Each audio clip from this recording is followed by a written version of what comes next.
Hello guys, welcome to our channel college you turn. Guys, I know कि काफ़ी time बाद video upload कर रहा हूँ, बट आप लोगों के लिए एक गुड न्यूज़ भी है। अब रेगुलरली इस चैनल पे वीडियोस अपलोड होंगे टिल आपके कॉलेज मिलने तक। जैसे कि पिछली बार भी मैंने कमिटमेंट किया था, तो टिल कॉलेज मिलने तक इस बार भी आपको रेगुलरली वीडियोस मिलते रहेंगे। तो जिन लोगों ने इस चैनल को सब्सक्राइब नहीं किया, जो नए हैं इस चैनल पे, प्लीज इस चैनल को सब्सक्राइब कर लो। काफी हेल्पफुल रहने वाला है ये चैनल। एंड नोटिफिकेशन बेल भी ऑन कर दो, ताकि जब भी हम न्यू वीडियो अपलोड करें आप तक नोटिफिकेशन आए और आप वीडियो को देख पाओ। आज की वीडियो में बेसिकली हमारा फोकस रहेगा percentile system of JEE main.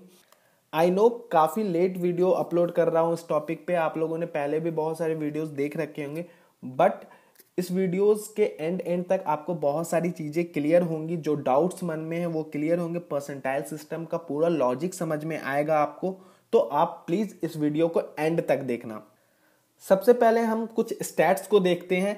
JEE main जनवरी 2019 में जो total number of candidates registered किए थे वो 9,29,198 थे। एंड जो नंबर ऑफ स्टूडेंट्स अपीयर्ड हुए थे एग्जाम में वो 8,74,469 थे। मीन्स 8,74,469 स्टूडेंट्स ने एग्जाम दिया था जेईई मेन जनवरी 2019। Now coming to our topic percentile system. Basically percentile क्या होता है आप लोग सब जानते होंगे। It is quite different from percentage. अब बेसिकली आपका जो परसेंटाइल आया है उस पर डिस्कस करते हैं कि ये परसेंटाइल क्या है और कैसे दिया गया है। इस टॉपिक को स्टार्ट करने से पहले हम प्रीवियस ईयर्स के चीज़ों को जानते हैं। जो प्रीवियस ईयर में एग्जामिनेशन होते थे वो भी डिफरेंट स्लॉट्स में होते थे। तो कभी कभार क्या होता था कि एक स्टूडेंट दूसरे स्टूडेंट्स के साथ कंपेयर करके ये सोचता था कि मेरा पेपर क्वाइट टफ था एज कंपेयर टू उसका पेपर। एंड जो रैंकिंग सिस्टम थी वो बेसिकली स्कोर पे ही किया जाता था। तो कहीं ना कहीं आप कह सकते हो स्टूडेंट्स के माइंड में थोड़ा डिस्क्रिमिनेशन आता था, और ये कहीं हद तक सही भी था। अगर आपके माइंड में थोड़ा सा भी डिस्क्रिमिनेशन आ रहा है इस चीज को लेके, तो ये चीज राइट नहीं थी। अब बेसिकली जो परसेंटाइल सिस्टम इस बार से लाया गया है उसमें जो आपको परसेंटाइल दिया जा रहा है वो आपके स्लॉट के लिए परसेंटाइल दिया गया है। मीन्स वो आपका ओवरऑल परसेंटाइल तो है, लेकिन जो total number of students appeared हुए थे आपके स्लॉट में उसके बेसिस पे ही आपका परसेंटाइल दिया गया। आपके अदर स्लॉट्स के बेसिस पे वो नहीं दिया गया है। हालांकि जो आपकी रैंक बनेगी वो rank total number of student में से ही बनेगी। ऐसा नहीं है कि आपकी स्लॉट की रैंक बनेगी, बट जो परसेंटाइल दिया गया है वो आपको आपके स्लॉट का दिया गया। फॉर एग्जांपल मैं एग्जांपल के थ्रू समझाना चाहूंगा। यहाँ पे मैंने 4 स्लॉट्स में एग्जामिनेशन को डिवाइड कर लिया है, A B C D. Let कीजिए स्लॉट ए में 100 स्टूडेंट्स अपीयर हो रहे हैं, एंड स्लॉट बी में 125, स्लॉट सी में 150 एंड स्लॉट डी में 125 स्टूडेंट्स अपीयर हो रहे हैं।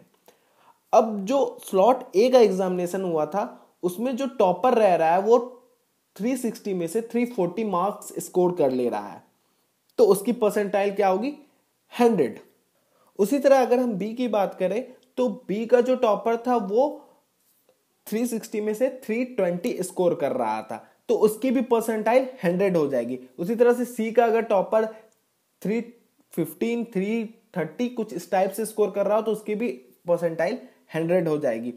तो बेसिकली सबके स्लॉट में अलग अलग स्कोर पे सेम परसेंटाइल रह रहा है।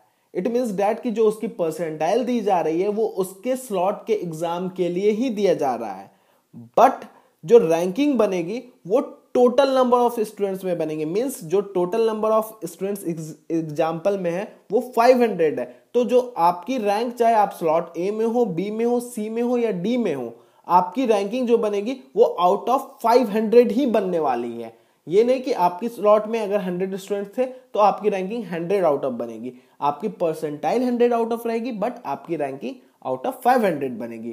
तो ये एक छोटा सा एग्जांपल था। अब देखते हैं कि परसेंटाइल अगर सेम रह रहा है तो फिर रैंक कैसे आएगी। अगर मोर देन 1 स्टूडेंट्स का परसेंटाइल सेम रह रहा है तो क्या उन्हें सेम रैंक दे दिया जाएगा? नहीं, बिल्कुल नहीं, ऐसा बिल्कुल नहीं होगा। फिर जेईई सब्जेक्ट वाइज परसेंटाइल को देखेगा। सिस्टम वही रहेगा, जिस तरह हम लोग स्लॉट में देख रहे थे वो पर्टिकुलरली स्लॉट में ही देखा जाएगा, लेकिन सबसे पहले जो परसेंटाइल देखा जाएगा वो मैथमेटिक्स का परसेंटाइल देखा जाएगा। अगर मैथमेटिक्स का भी परसेंटाइल टैली कर जाता है तो फिर फिजिक्स के परसेंटाइल को देखा जाएगा। अगर वो भी सेम हो जाता है तो फिर केमिस्ट्री के परसेंटाइल को देखा जाएगा। और फाइनली जो देखा जाएगा वो होगा एज फैक्टर। जो स्टूडेंट सीनियर होगा उन दोनों में से उनको प्रेफरेंस दिया जाएगा, मीन्स दोनों की डेट ऑफ बर्थ मैच की जाएगी और जिसकी एज ज़्यादा होगी उसको प्रेफरेंस दिया जाएगा। अब बहुत लोगों के मन में ये आ रहा है कि मेरी परसेंटाइल इतनी है तो मेरा रैंक क्या होना चाहिए। तो पहली बात तो मैं ये क्लियर कह दूं कि अभी 50% ही एग्जामिनेशन हुआ, मीन्स अभी अप्रैल का एग्जामिनेशन बाकी है, तो कोई भी अभी रैंक प्रिडिक्ट कर पाना काफ़ी डिफिकल्ट होगा, अभी रैंक बताना काफ़ी डिफिकल्ट होगा। हाँ, on the basis of January exam, अगर आप जनवरी का लेके चलते हो तो आप अपनी रैंक एक प्रिडिक्ट कर सकते हो सिंपल से फॉर्मूले से। ये फॉर्मूला आपको 100% एक्यूरेट तो रैंक नहीं बताएगा, लेकिन जिस तरह से रैंक प्रिडिक्टर काम करता है, जो आप डिफरेंट वेबसाइट पे प्रीवियस ईयर तक जाके अपने स्कोर को डाल के रैंक को प्रिडिक्ट करते थे, वो भी एक फॉर्मूला पे ही काम करता था। तो सिंपली आप अपने रैंक को खुद से प्रिडिक्ट कर सकते हो इस फॉर्मूला पे पुट ऑन करके। तो ये फॉर्मूला को आप देख सकते हो, स्क्रीन पे आपके दिख रहा होगा कि आपका जो रैंक होगा वो इक्वल्स टू होगा टोटल नंबर ऑफ स्टूडेंट्स जो अपीयर्ड हुए हैं इनटू 100 माइनस योर परसेंटाइल। आपका परसेंटाइल क्या रहा था एग्जाम में, डिवाइडेड बाय 100। तो फॉर एग्जांपल मेरी परसेंटाइल लेट कीजिए 97 रही थी, तो मैं पुट करूंगा इस फॉर्मूला में अपने परसेंटाइल को, और हमें पता है टोटल नंबर ऑफ स्टूडेंट्स जो अपीयर्ड हुए हैं जनवरी सेशन में वो 8,74,469 अपीयर्ड हुए हैं। तो इस फॉर्मूला में जब हम सारे डाटास को पुट करेंगे तो इजिली हम अपने रैंक को देख सकते हैं कि अप्रोक्सीमेटली हमारा रैंक क्या होने वाला है। जैसे मैंने बताया अभी रैंक प्रिडिक्ट कर पाना काफ़ी डिफिकल्ट है, बिकॉज एक्यूरेट डाटा अभी हम नहीं मान के चल सकते हैं। अप्रैल का सेशन अभी बाकी है, तो क्या डिफरेंस पड़ सकता है अगर अप्रैल का एग्जाम होता है, तो क्या क्या डिफरेंसेस आ सकते हैं। बेसिकली एक छोटा सा एग्जांपल आप देख लीजिए, यहाँ पे दो कैंडिडेट्स हैं ए और बी। जनवरी में ए की जो परसेंटाइल रही थी एग्जाम में वो 97 रही थी और बी की 83 परसेंटाइल रही थी। कहीं ना कहीं जनवरी सेशन में ए बीट कर रहा था बी को, बट अगर हम अप्रैल सेशन की बात करें तो बी ने काफी मेहनत की और बी का परसेंटाइल आ गया 98 और ए जो था अपने कॉन्फिडेंट में थोड़ा पीछे रह गया अपने प्रीवियस परसेंटाइल से एंड उसकी परसेंटाइल 92 आ गई। अब ओवरऑल जो जेई देखेगा वो बेस्ट ऑफ 2 ही देखेगा। तो अगर हम ए की बात करें तो बेस्ट ऑफ 2 में ए का 97 परसेंटाइल बन रहा है और बी का 98 परसेंटाइल बन रहा है। तो कहीं ना कहीं बी क्या कर रहा है, ए को डिफीट कर दे रहा है। अगर हम अभी बेसिकली अभी रैंक निकाल ले तो जनवरी में तो बी बहुत पीछे रह जाता है ए से, बट यहां पे कहीं ना कहीं बी डिफीट कर दे रहा है ए को। तो आप ये स्टूडेंट्स बिल्कुल समझ लो जो अभी निराश बैठे हुए हैं कि मेरा परसेंटाइल खराब आ गया और कहीं ना कहीं डीमोटिवेट हो रहे हैं, आपके पास एक और चांस है। जेई का मेन ये चीज निकालने का ये मतलब था कि आप कहीं ना कहीं एक बार अपने आप को चेक करो और दूसरी बार आप अपना 100% दो वहां पे जाके, तो आपके पास बिल्कुल चांस है अच्छा परसेंटाइल लाने का। आपके पास टाइम भी इनफ है अभी, तो बिल्कुल आप अपना 100% देना शुरू कर दो अभी से। तो कहीं ना कहीं आपकी परसेंटाइल काफी अच्छी और काफी बेहतर होगी एज कंपेयर टू जनवरी सेशन।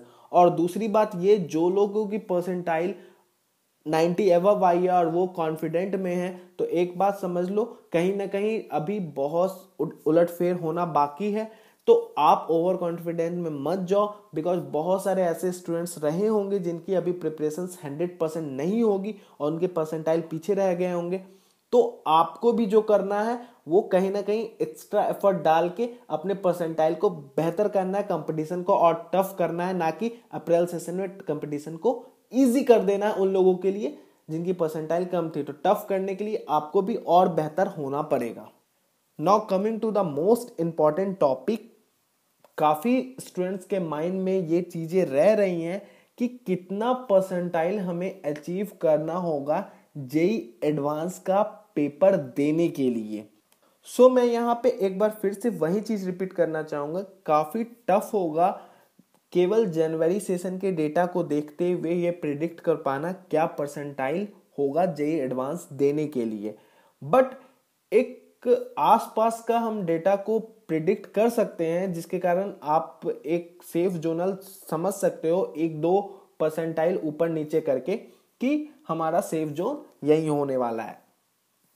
देखिए होता क्या है कि हर साल जेईई जो है, जेईई एडवांस, वो नंबर ऑफ कैंडिडेट्स का एक कैपिंग रखती है। तो इस बार का जो टोटल नंबर ऑफ कैंडिडेट्स का कैपिंग है वो 2,24,000 का कैपिंग है, जिसमें कि ओपन कैटेगरी कैंडिडेट्स 1,07,464 होने वाले। ओपन कैटेगरी मींस वैसी कैटेगरी जिनमें कोई भी रिजर्वेशन नहीं होता है।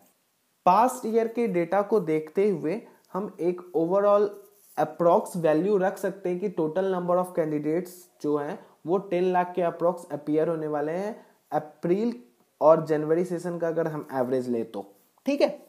एंड कैलकुलेशन को बेहतर करने के लिए हमने ओपन कैटेगरी को एक राउंड फिगर 1,10,000 में ले लिया है।